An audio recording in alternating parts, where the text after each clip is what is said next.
Fáilte roimh gachna. Tá mé déanamh Réamonn. I'm going to do a little introduction done on Stuart, the CEO of Gael Linn, Réamonn Ó Ciaráin. Réamonn is a friend of mine. He's been coming to us at Celtic Junction as part of the Dara Vallely now for all 3 years, and we've grown this partnership with Gael Linn. As Natalie mentioned earlier, many of the people and the performers and the artists in his Gone that he showed in the film last night have been present here as part of our rich tradition, our rich heritage. And some of the albums from Gael Linn and the musicians we have in our archive up in the McKiernan Library. So please see this as a Reservoir, as an introduction to the building, to the partnership we're growing with Gael Linn, to your sense of a community, your sense of involvement with the language. So part of understanding the Irish language is understanding the rave scale, the root story. And the rave scale of the Irish has to do with the great heroes, the great goddesses, the great warrior heroes. And the most famous is the Achilles of Irish mythology, who is Cuchulainn. And Réamonn grew up and is an expert. He's 3 books on Cuchulainn. So we're blessed to have not just an expert on Cuchulainn, but somebody who lives that sense of fighting for Irish culture, having a sense of fuinneamh, of energy and spirit, as he articulates the great stories around the hero of Armagh, the Ulster cycle. So I will, with a great pleasure and great honor, introduce my friend, my colleague, fellow teacher from Gael Linn, Réamonn Ó Ciaráin.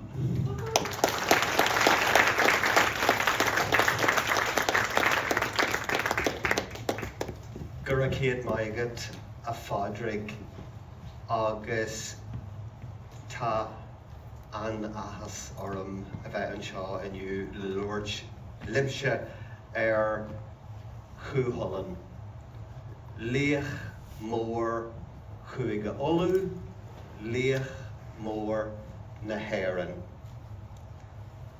Agus tá ahas orm bhfuil Margaret Newton anseo iniu mar an na smaointí atá agam faoi Cuchulainn, sílam go bhfuil na smaointí céanna ag Margaret agus cairde Margaret faoi Wanabúju, léach atá an chosúil le Cuchulainn I gultar Ojibwe. It's a singular pleasure for me to be here today in the Midwest to talk with you about Cuchulainn, standing as I am in front of these powerful tribal images by Dara Vallely. And irrespective of what I say here today, you will hear what you need to hear. You will hear what is right for you. And that's the thing about archetypal mythology. It can bring you wherever you want to go at a particular point in your life. And I think that will become apparent as I describe how Cuchulainn is indeed, to this day, an imperishable reservoir of inspiration. And the sad thing is that Cuchulainn really, to this day, resides in the manuscript tradition and in the halls of academia, and not so many people are talking about Cuchulainn.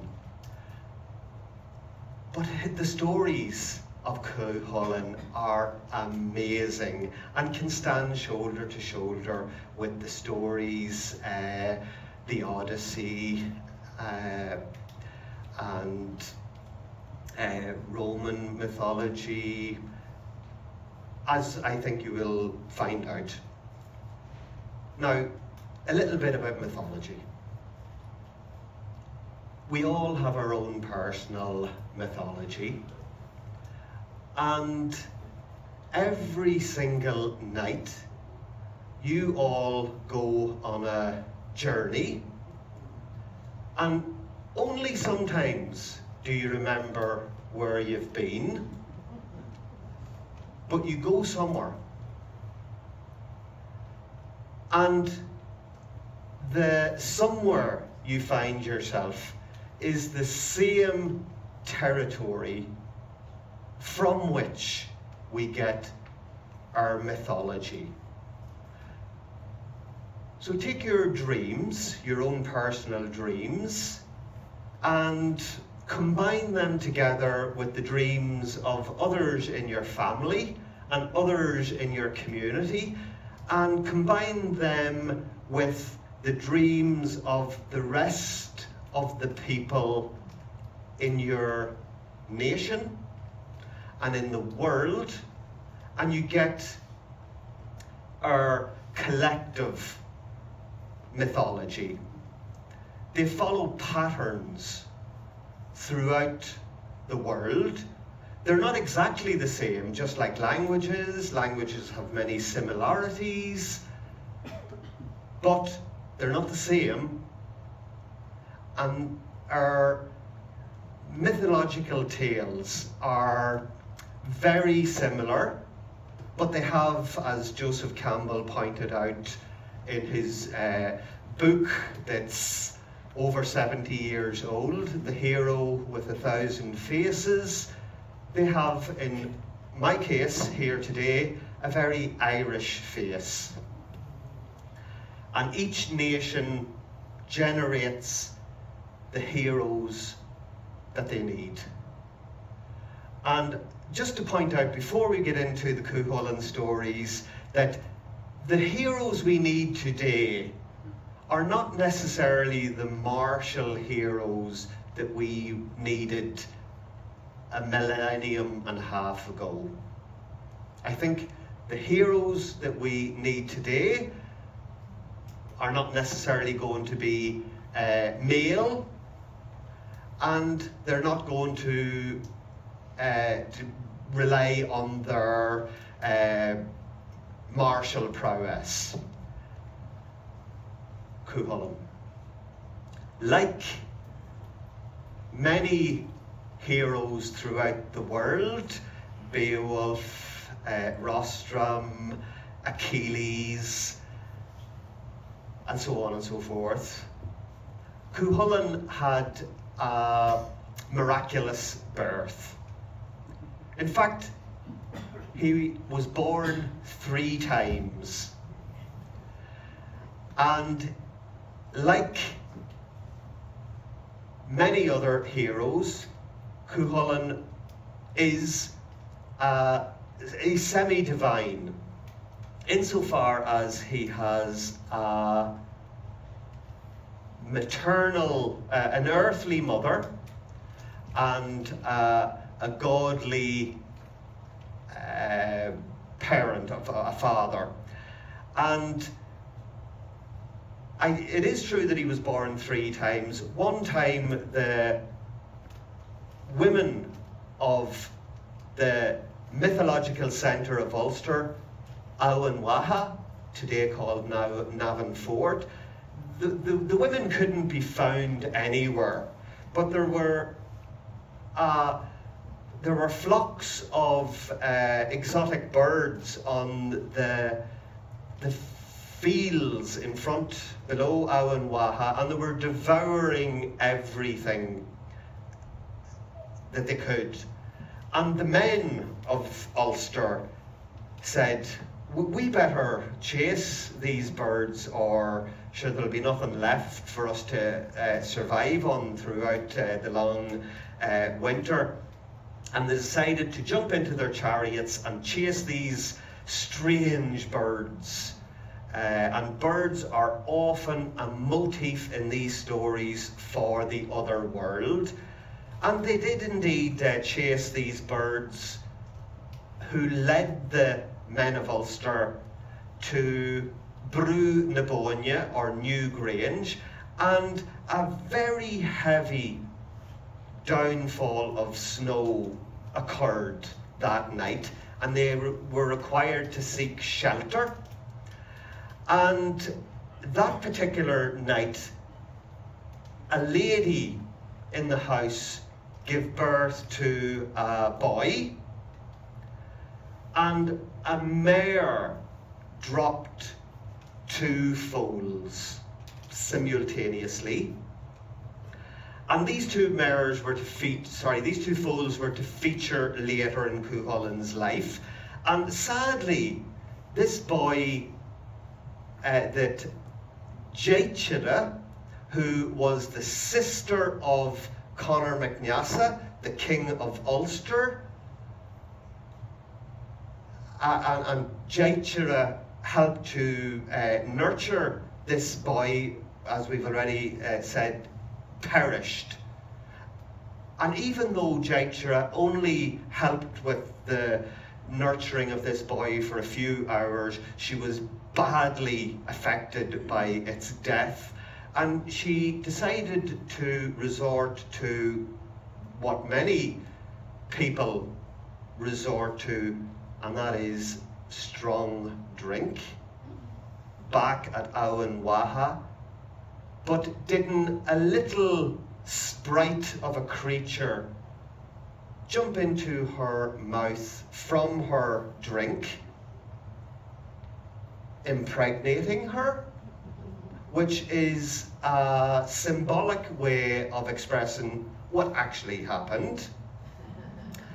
And Lugh, the god of all the arts, the daddy of the Celtic pantheon, he appeared to Jaitira and informed her that it was he who had impregnated her and that she would have this boy, and that Sualdhu, who was one of the finest Ulster warriors, would be his earthly father, and that he would be a very special boy. And this indeed did come to pass. And the boy was prophesied for many, many years. And so the heroes of the Red Branch, and I say heroes rather than knights because knights come from a different era.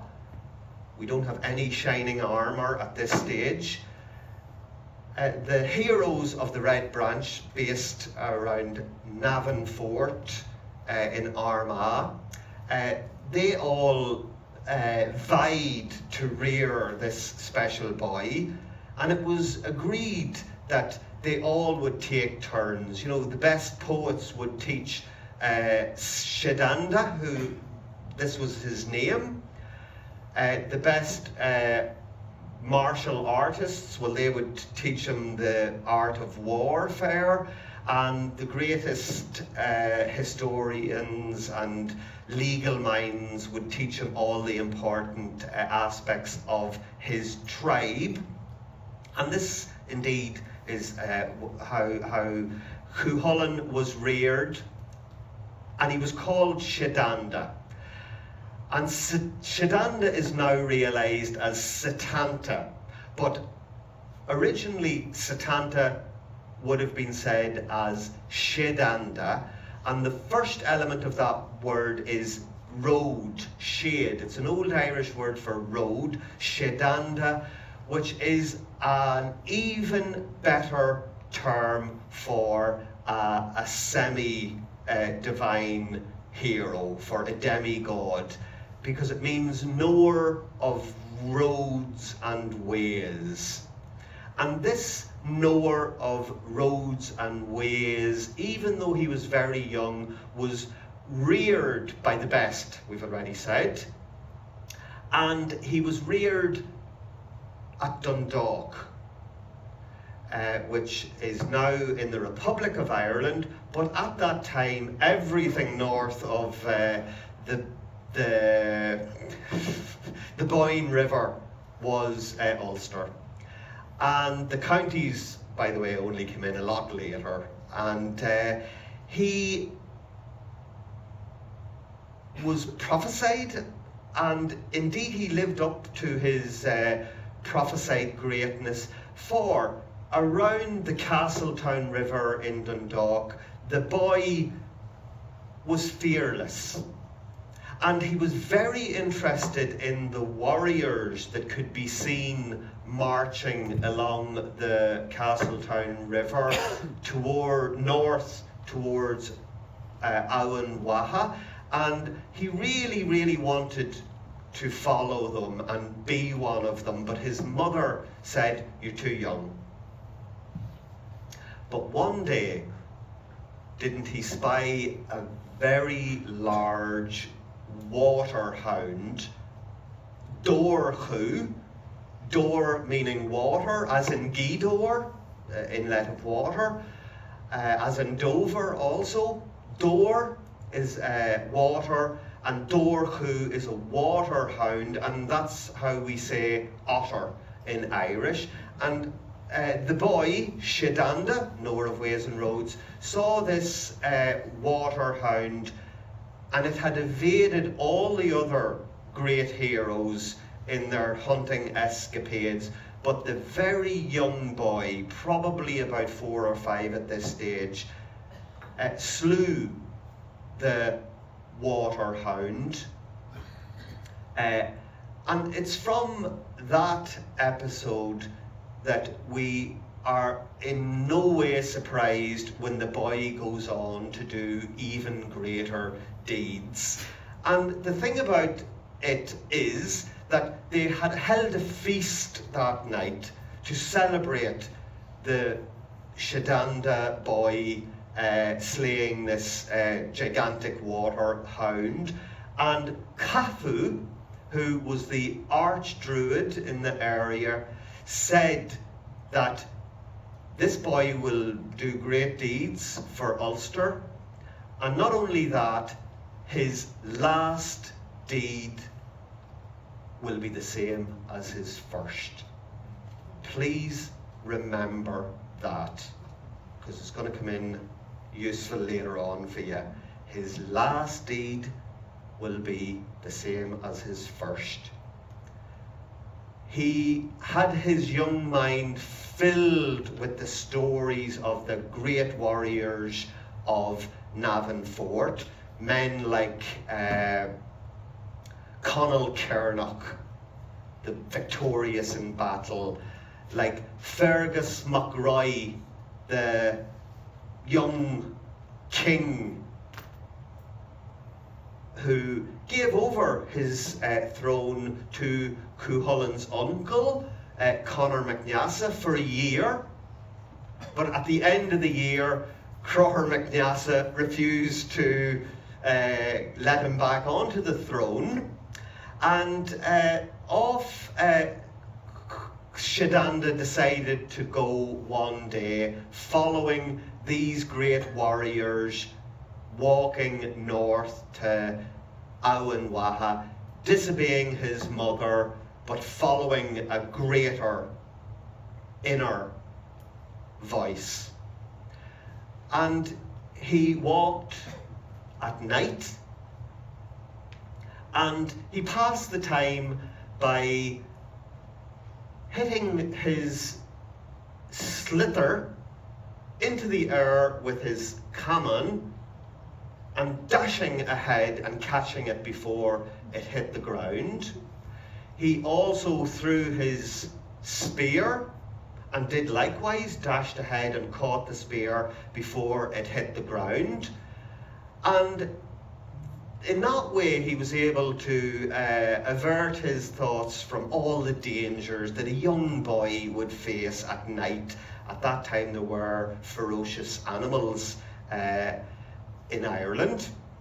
And he eventually made his way to Slieve Fuad, which is one of the most mythological mountains in Ireland and in Ulster in particular. And it's called Carrickachuk today. And he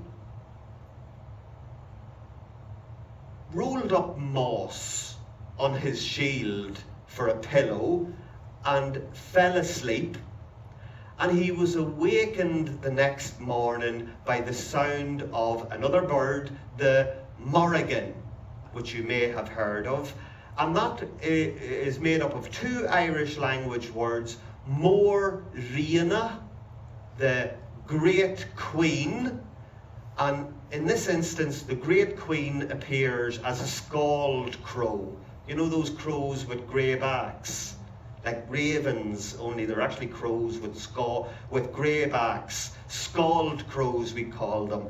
Well, she awoke the boy the following morning, and surprisingly, there were the hooves of mythological horses had made their impress on the ground all around the boy, and they were the two foals that we mentioned earlier and were to become his great mythological horses, steeds. So on he went down northwards to where the whereabouts of Armagh city today, and turned westward, making his way to Navan Fort. And didn't he see 150 of the boy corps of the warriors of Navan Fort engaged in the mock battle that is hurling? And he couldn't resist, he just bound in and joined in the game, making a mortal mistake, because you're not allowed to enter into the company of these young warriors in the making without first securing protection. So they said, who's this upstart? Because not only had he joined their game, and not only was he much younger, but he was outplaying them in every way. And it was said that he never let the sliotar, which is the ball used in hurling, higher than his knee or lower than his ankle, which is excellent advice for players of hurling today. And to this day, hurling is the fastest field sport in the world. The sliotar travels at 200 kilometers per hour, and the boy corps decide to put manners on this upstart, and they start throwing their hurley sticks at him, but it doesn't matter because they bounce off him. He has this invulnerability, and he, young and all as he is, attacks these 150 members of the boy corps and scatters them on the ground, and causes so much uproar that it comes to the attention of Crother MacNiasa and Fergus McRoy, who usually spend the evenings playing chess and observing the next generation of warriors at their play. And they go down to sort this out, and they grab hold of this boy, and doesn't Shidanda say, I'm your sister's son, do you not recognize me? And of course Crother MacNiasa realizes that he's kith and kin, and offers Shidanda his protection. And then, as another example, as if another example were required of this boy's future greatness in the making, he does not say, well then, can I have the protection of the 150 members of the boy corps? No, he says, I offer them all my protection.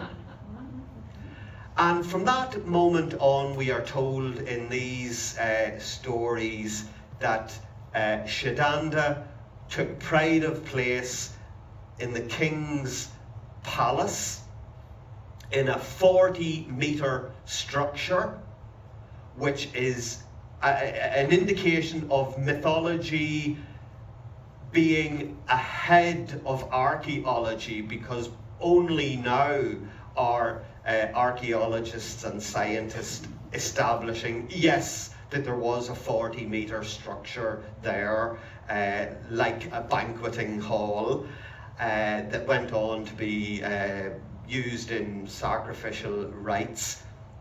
And one day, wasn't Shidanda out doing his lessons as one of the members of the boy corps, and he heard Cahwu, the high druid, indicating, now because each and every day was good for a certain thing, and it was a wee bit like that in Black Elk Speaks, where, you know, this is a good day to die.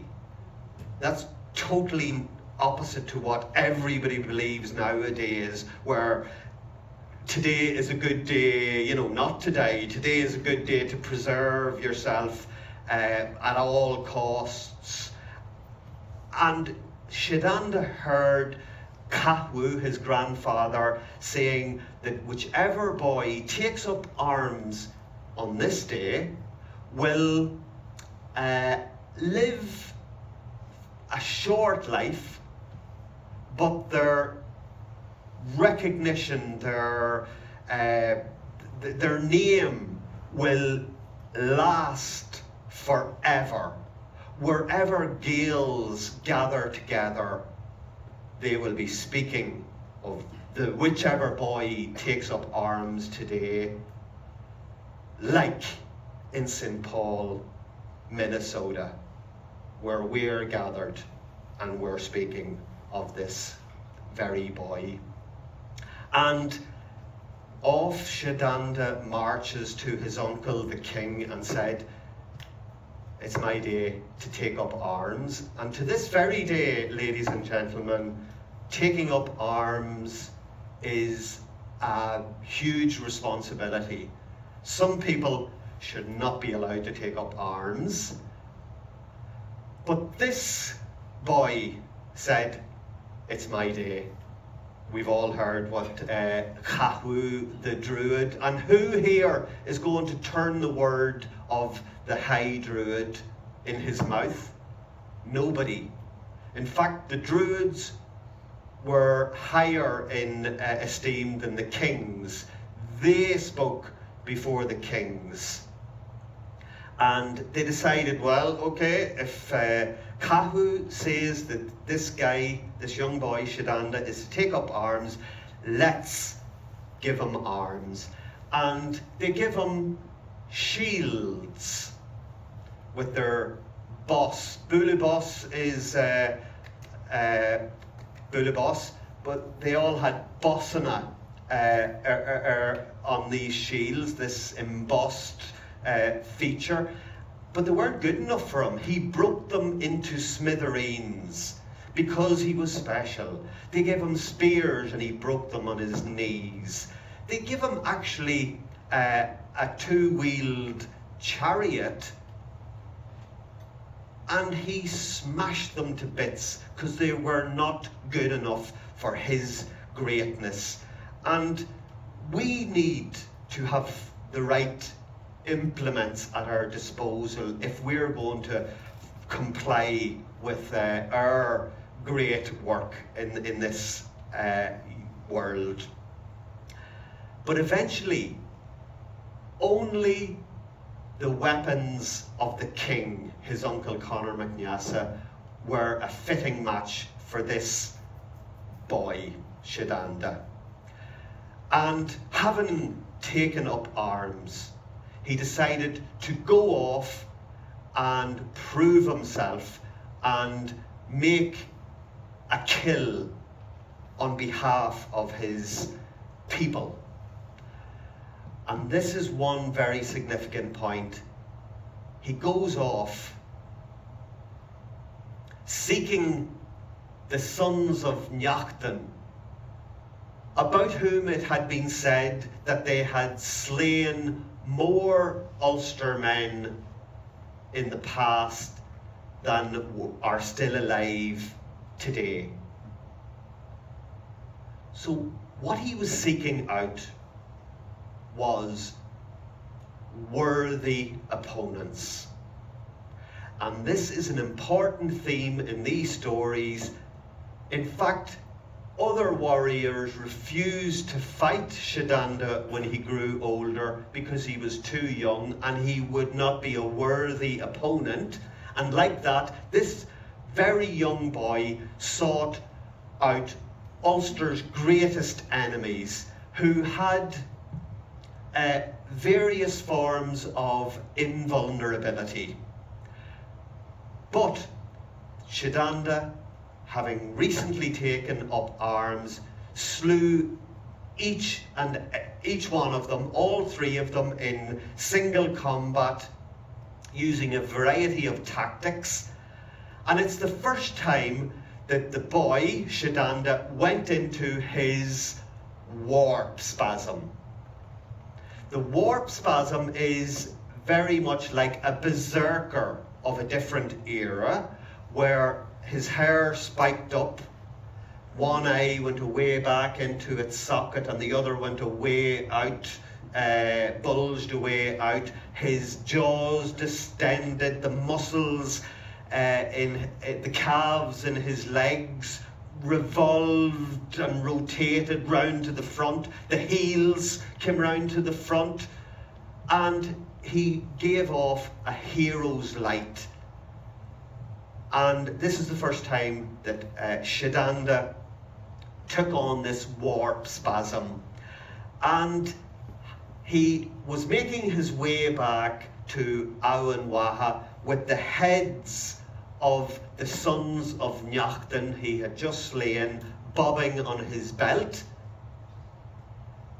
And his all-time Anam Chara soul friend Leag, his charioteer, driving him in the two-wheel chariot.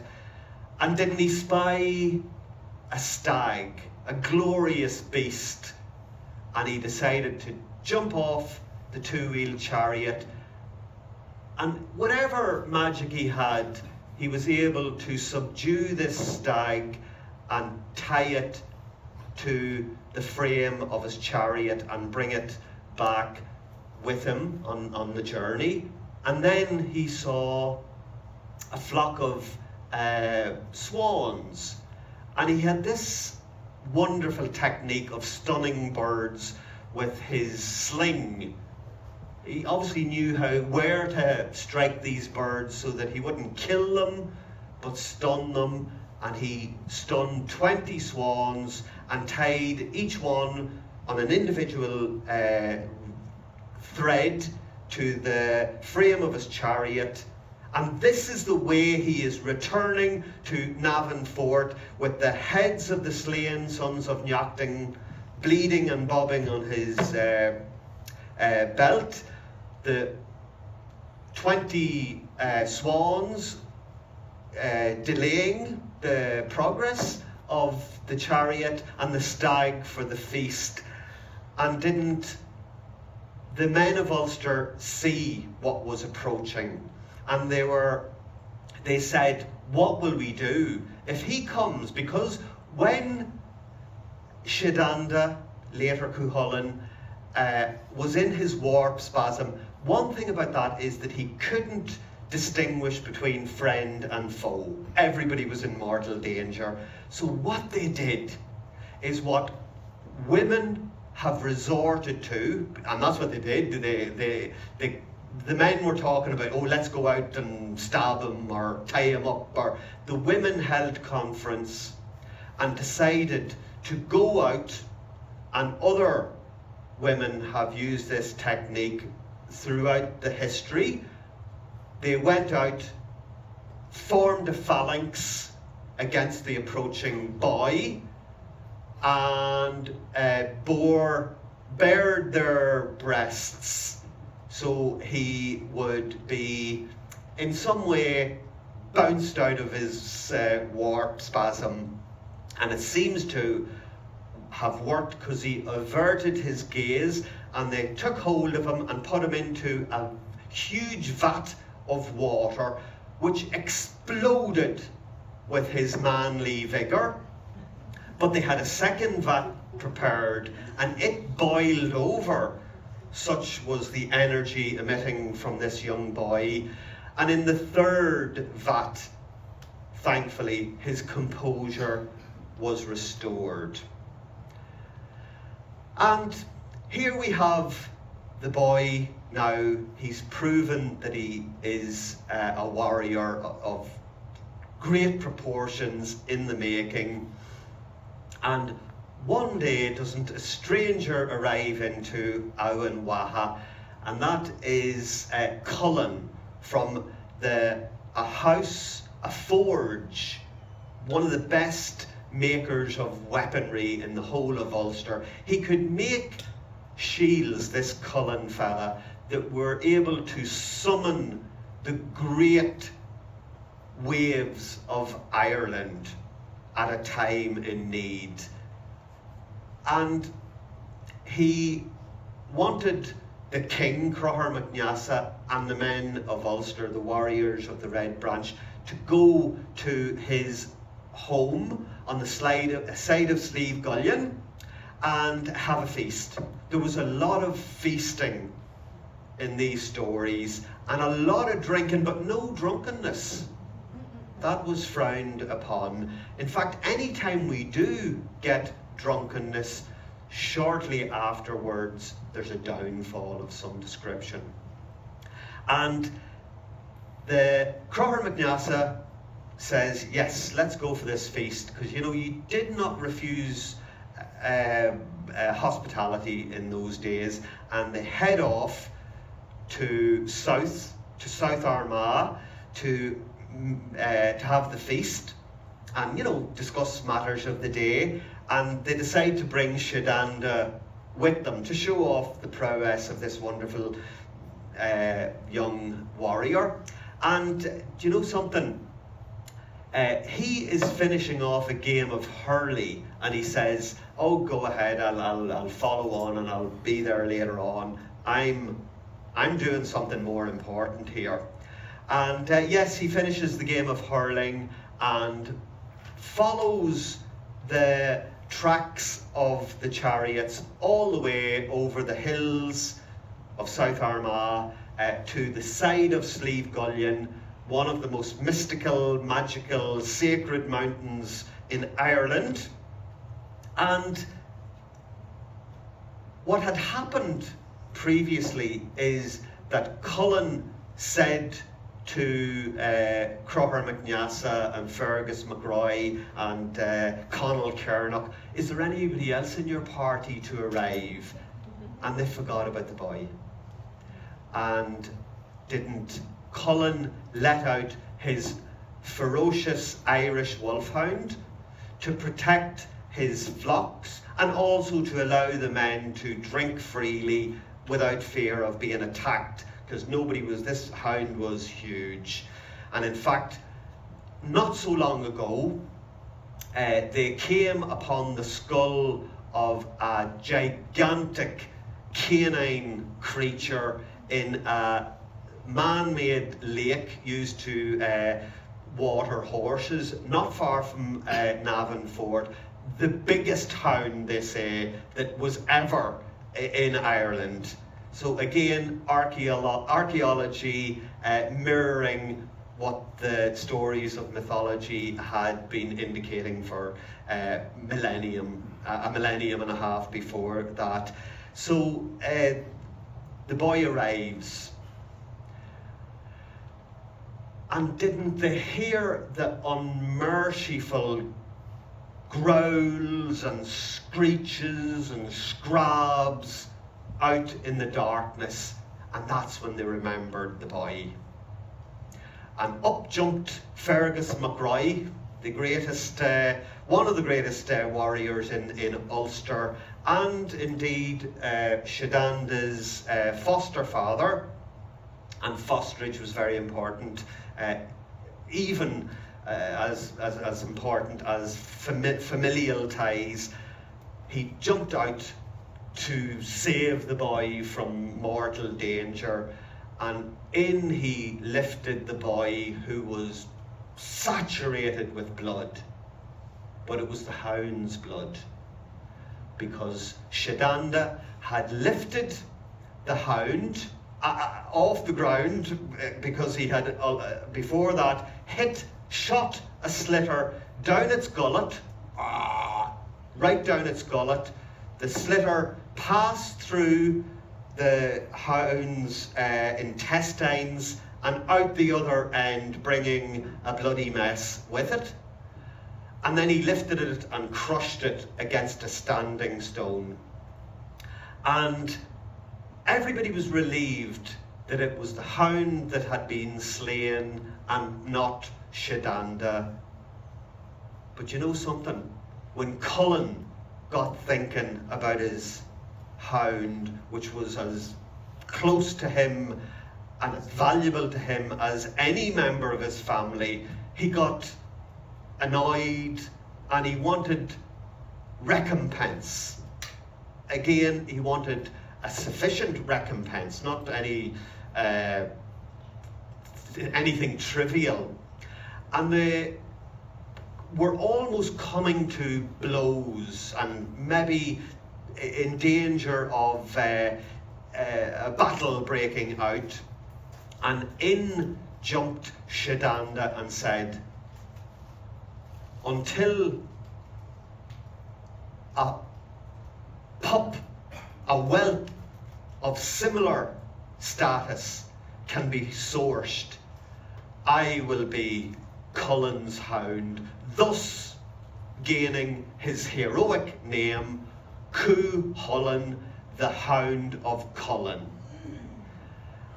And off he goes, off everybody goes to their various places.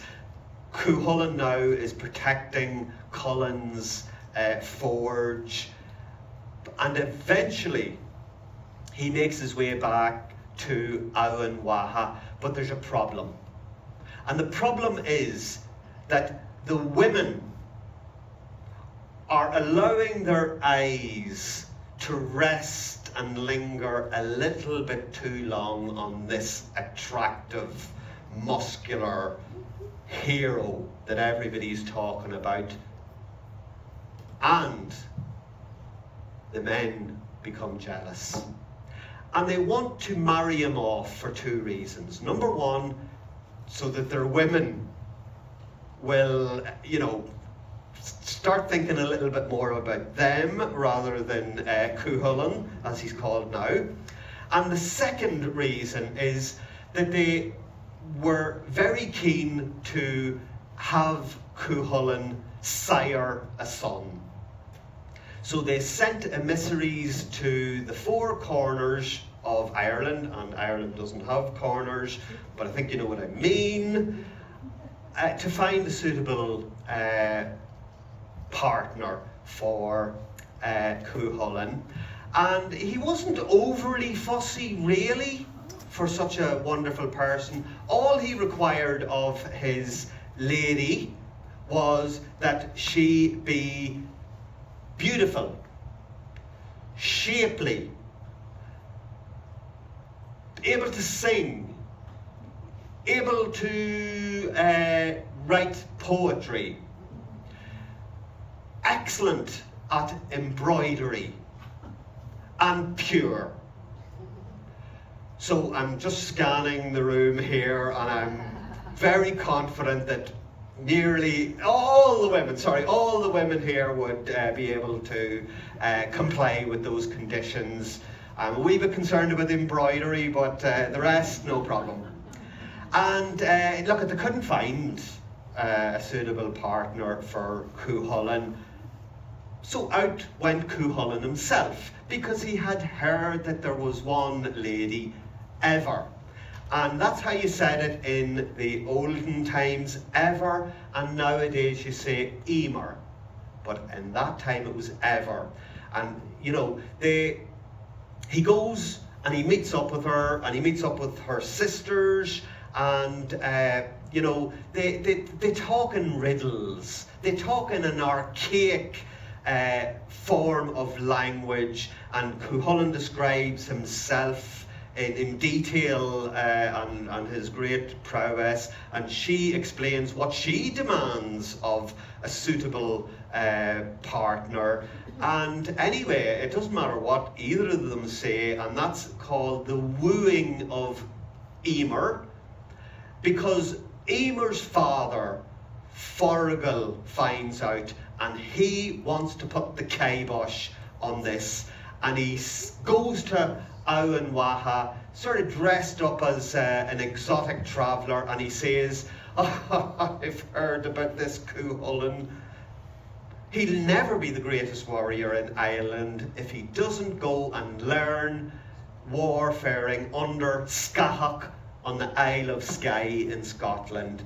And, you know, they decide to send him there, but Fergal Manach was hoping that the boy would die and not come back to bother his beautiful daughter.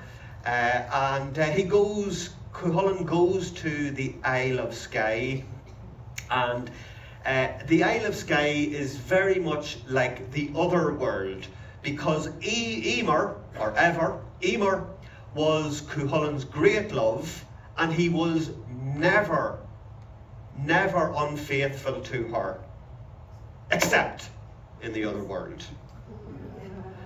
And he had a number of dalliances in the other world, and in fact, Scahach taught Cuchulainn a lot about warfare, and she taught him one trick of warfare that nobody else on the globe knew, and that was the use of the gabolga, a very special weapon of mass destruction, which would come in handy at a later date. And Aoife was also in the Isle of Skye, and she was, in some tellings, a sister of Scahach, who gave her name to the Isle of Skye. And we also have Cuchulainn Mountains in the Isle of Skye, and we have Scahach's castle also. And you know, the Aoife was Scahach's nemesis, but also in some tellings her sister, also possibly her sister-in-law. But anyway, she decided to offer to fight Scahach in single combat, and we all know where that was going. But Cuchulainn intercedes, and he said that he will fight Aoife in Scahach's stead.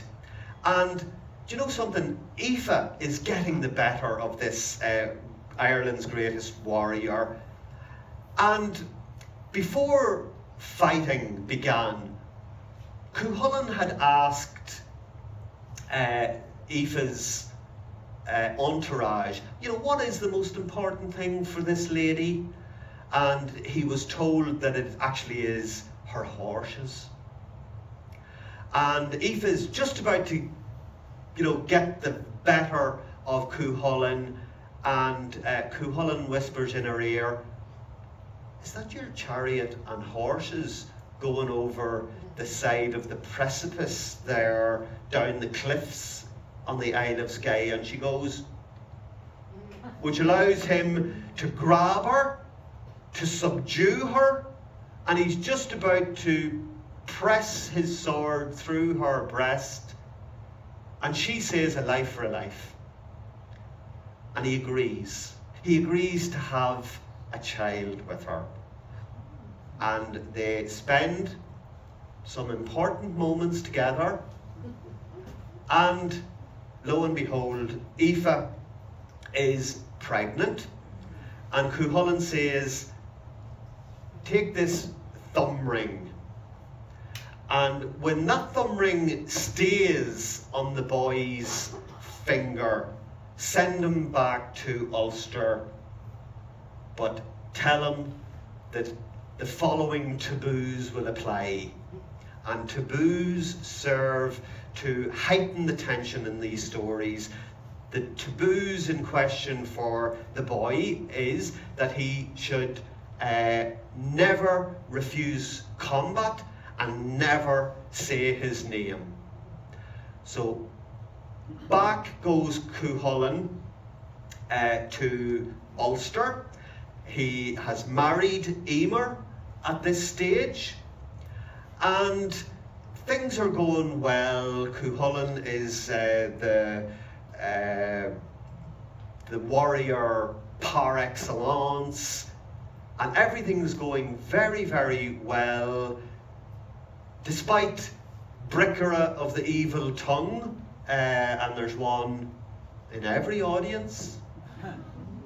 Brickera of the evil tongue, stirring up enmity between the women. In fact, he was so nasty that he could, with his words, make one breast of a woman attack the other breast. That's the type of guy we have here. And he even spoiled the wedding night, because he said, don't we have the prima nocta on our statute books here, and shouldn't Cruther McNiassa here have the first night with Emer? And they checked, and yes, it seems to have been the case, but nobody had invoked that law, because, you know, like, who's going to say to Cuchulainn, by the way, with just a small point here, you know, you're beautiful, no. So what they did was, they decided to comply with this ancient law tract, and what they did was they sent Cuchulainn out to retrieve flocks and herds, and give him a huge volume of work, Herculean tasks to carry out. And when that was taking place, they put 4 in the bed, so that the king wouldn't get up to anything with Emer, that Cahwood the druid was there too to make sure nothing was going on, and also Emer and Conall Cernach was there. So they complied with the tract, the legal tract, but Cuchulainn's ego was unblemished, and that all went very well. So I think you can all figure out that maybe there still is, to this day, a few Brickera of the evil tongue. But anyway, one day, Emer and Cuchulainn are at their home in Dundalk, and doesn't word come through that there's a boy arrived into Dundalk Bay. And he's a very strange boy, because he has this ability to stun birds. He also is a fantastic warrior, and he's manoeuvring this very magical boat that nobody has seen before. And the thing about it is, he will not say who he is, and he's looking for trouble. So he came to the right place, because Ulster was always a place for trouble and bloodshed. Not anymore, thankfully. But didn't they decide to put Conall Cernach out against this boy? And he actually ties Conall Cernach up with the strings of his own shield, and they put the next warrior and the next, but nobody is able to subdue or find out what this boy is up to, coming to Ulster from a strange location. And they send for Cuchulainn. And Emer says, it has never been known for the branch of a great oak to damage one of its own branches. But Cuchulainn realizes that there's something greater at play here, and that is the tribe. And he makes his way to Dundalk Bay, where he confronts this boy, and he gets the same response as everybody else. And, you know, they enter into single combat, which is an excellent concept that should be brought back. Stop thousands and tens of thousands of soldiers shooting each other, bombing each other. Just get the leaders into a ring and let them kill each other. But that's what happened in ancient Greece and in Rome and also in Ireland and in the Celtic stories. And Cuchulainn engages in single combat with this boy, and the boy is actually getting the better of Cuchulainn, Ulster's greatest hero, and is pushing his head down under the water to drown him. So much so that Cuchulainn left the tracks of his feet in the rocks at Dundalk Bay. And as a boy, I have seen those tracks with my own two eyes, pointed out by my father. And Cuchulainn is left with no other option but to resort to the weapon we mentioned, the gae which is shot with the foot through water. It enters the body and barbs explode, causing horrendous rendering to the victim. Worse still when it's being retracted. And this is what happens to the boy at the hands of Cuchulainn. And as the boy's blood is reddening the Irish Sea, that's my alarm. As the boy's blood is reddening the Irish Sea, doesn't Cuchulainn see the thumb ring and realises that it is his own son Conlaith that he has killed, and he carries him out from the water, and the boy goes to all the great warriors of Ulster, one after the other.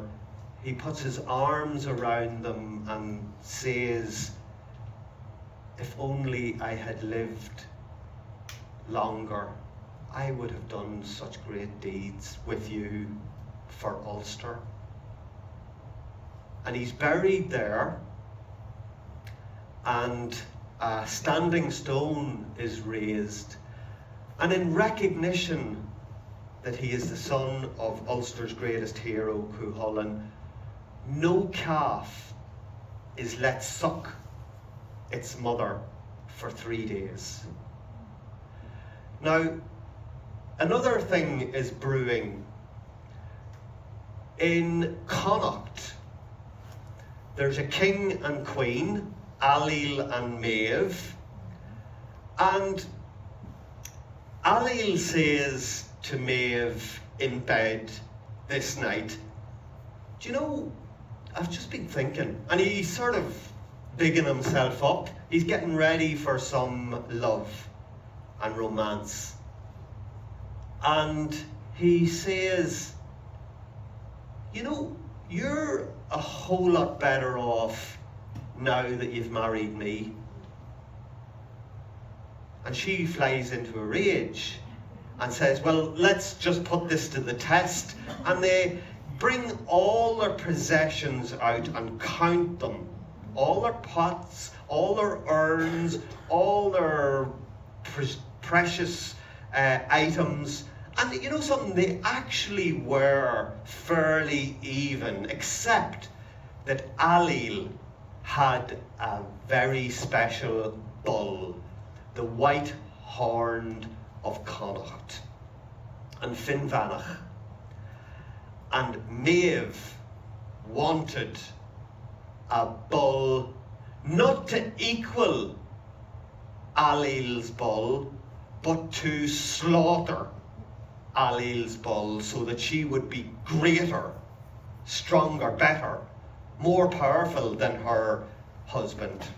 And they decide to send some emissaries to Ulster to get the brown bull of Cúchulainn, another mythological bull, and it doesn't work out because at the time the people that went to get the brown bull of Cúchulainn, they make a mistake. They have the deal signed, sealed, but they start to drink. And one person says, it's a good job you agreed to give us the loan of that bull for a year, because you know something, if you weren't going to give us that bull for a year, Maeve was going to come and take it anyway. So the deal is off, and they go back, and Maeve decides to set up an army of the 4 other provinces. And there were 5 provinces in Ireland, as we heard in the quiz last night, at the time. So the 4 other provinces decided to row in behind Maeve to secure the brown bull of Cúchulainn. And you know what? If there's a bit of regime change up there in Ulster, well, that's an added benefit. And they head off to start what is known as the cattle raid of Cúchulainn. And the one problem is that there's this one warrior, and he's standing up on his trademark trumpeting hill, and he's delaying their progress, particularly at night with his sleigh. So much so that the men can't go out to relieve themselves without facing stones and missiles coming down from the rock. I've been to this rock, and it has a special energy. It's very high up. It overlooks the mud flats of Belurgan. And why is he on his own up there? Well, what had happened is the men of Ulster had raced Maha, even though she was heavily pregnant, to exhaustion.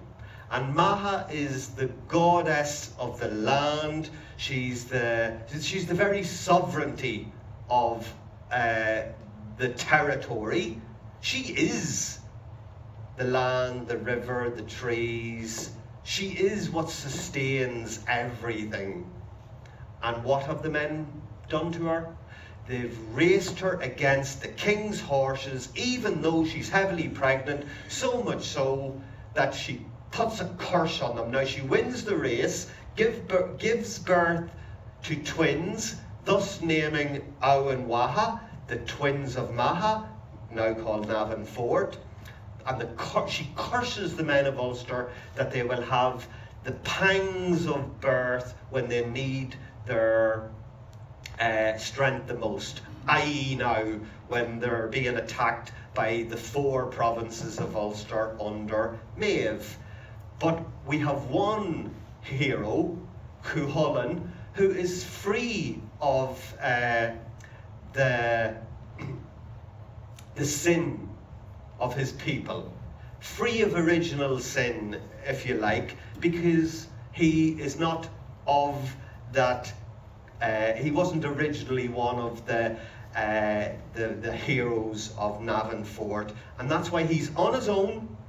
And eventually he strikes a deal that yes, they can come into Ulster and do their worst, but Maeve will have to put up her best warrior, and as I fight your best warrior, well, you can progress with your army to do whatever you want, whatever you have to do.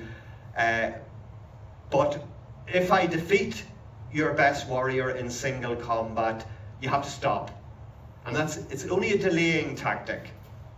And Maeve offers, she's very Machiavellian, she offers even her own daughter to multiple warriors to take on Cuchulainn, but none of them can match him. Even his soulmate, his foster brother, Ferdia, who's the last person that is sent in single combat, and he does not want to fight his Anam Cara, his other half, if you like, they share a soul almost.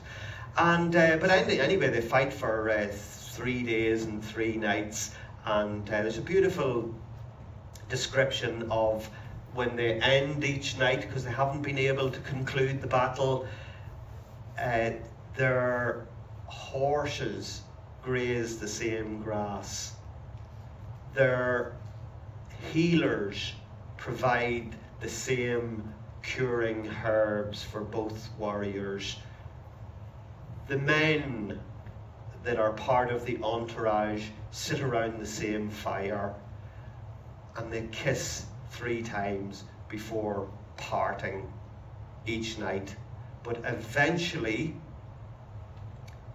Cuchulainn uses, yes, the weapon of mass destruction, again, entering Ferdia's body, causing huge rupture, and it's a hollow victory for Cuchulainn, and he tells us as much. And you know, he was never right after that, but Lugh, his spiritual father, appears to him and looks after him for 3 days and 3 nights. And while Cuchulainn is sleeping for the first time in so many months, following on in this prolonged single combat, lone defender of his province, that he actually falls into a drowning wave of sleep. And when he wakes up, he asks for food and the company of women. And he asks, how long was I asleep? And he's told 3 days and 3 nights. Then it is no favour you have done, for the men of Ireland will have had their way against the province of Ulster. And Lugh says, no, not so. The boy corps of Navan Fort came, and they slaughtered 3 times their number before they too all perished. And Cuchulainn flies into a rage, takes his scythed chariot and goes out to take revenge. And this scythed chariot has also strings on it that ensnares the opponents and just crushes them under the chariot. It has cutting devices. Ned Kelly in Australia was reared on these stories, and in his narrative, he always refers to the scythed chariot bristling with cutting devices, and he's a very Cuchulainn-like character. And Cuchulainn wreaks huge revenge on the men of Ireland, but eventually he is lured into a battle, and one of the men who fought in single combat against Cuchulainn was Cúchulainn. And the thing about Cúchulainn was that he took his 27 sons with him and a cousin of theirs, so 29 in all. But he was able to explain to Maeve, but you know, we're all the same kith and kin, we're all the same, so it really is like single combat if we fight Cuchulainn, and she agreed. But ultimately, Cuchulainn defeated them all, but didn't Cúchulainn's wife give birth to sextuplets? posthumously for Cuchulainn, and Maeve sent them away to learn the worst strategies of battling, and they came into they had poisonous spears, and they gave poisonous spears to Louis Conry, who's a satirist, and eventually, you know, Cuchulainn is standing, and the men have roused, the men of Ulster have roused, and they are helping him, and it's a huge last battle, and doesn't the evil sextuplets of Cuchulainn present Louis with the poison spears, and Louis the satirist throws one, it glances off the Dú Sanglin, one of Cuchulainn's precious steeds, who cried beads of blood to warn his master, you know, that trouble was ahead. And the poisonous arrows glance off the steed into Cuchulainn's intestines. They fall out at his feet, and you know, even the greatest warriors must come to an end. And he's making his way towards a pond at Knockbridge outside Dundalk, and reaching down to get some water. And what does he see coming towards him? An otter. And he reaches down and throws a stone, striking the otter, thus fulfilling the prophecy that his last deed will be the same as his first. He makes his way to a standing stone. Cloch an Year War still stands to this day. And he uses his intestines to strap himself to the standing stone and faces the men of the 4 other provinces of Ireland. And it takes them 3 days to figure out that he's actually died, because the Morrigan, the scald, crow, raven kind of alights on his shoulder, informing them that he has died, and they go over to cut off his head as a war trophy, and they bring it away, and they maltreat the head abysmally. And all this time, and I'm finishing up now, all this time, Emer is holding a vigil on the plains of Muirhevnia, hoping for any wee bit of news about her great love. And she sees the grey of Maha, the Leah Waha, coming towards him, and her heart rouses. But sadly, it's not Cuchulainn. It's Leag, his great charioteer soul friend. And eventually they bring the body of Cuchulainn to Emer, and she's heartbroken. But they decide not to bury him until they retrieve the head, and Conall Cearnach goes and actually wreaks revenge, but retrieves the head and sends the head back with Cúnverige, and he places the head into Emer's hands, and she raises the noble head up to her own head and sucks at the blue lips, digs her fingernails into the cold flesh, and then places the head onto the neck and says, for me, the most powerful lines in the story. And they are, this is Emer talking, there was not a woman, married or single, in Ireland or Scotland or anywhere else in the world that wasn't jealous of me. Jealous of me until this day.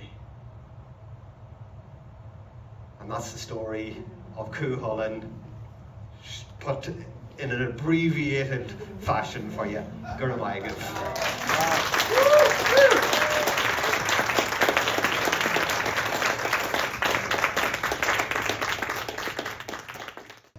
The first batch are from the brush of Dara Vallely, and were influenced by his trip to Africa, and they were used for the coffee table book on Cuchulainn stories, and there were no modern versions of Cuchulainn stories until this particular version that Dara and I put together, and the second batch, which are very different. He had been to China, and that's how he, and we used those ones for this smaller book, the one you have there, yes. So that's like a Chinese Cuchulainn art, and this is the African art there. So they come from 3 books that we put together, published by Gael Linn, and we were very pleased with them. And they were very well received, even though I do say that myself.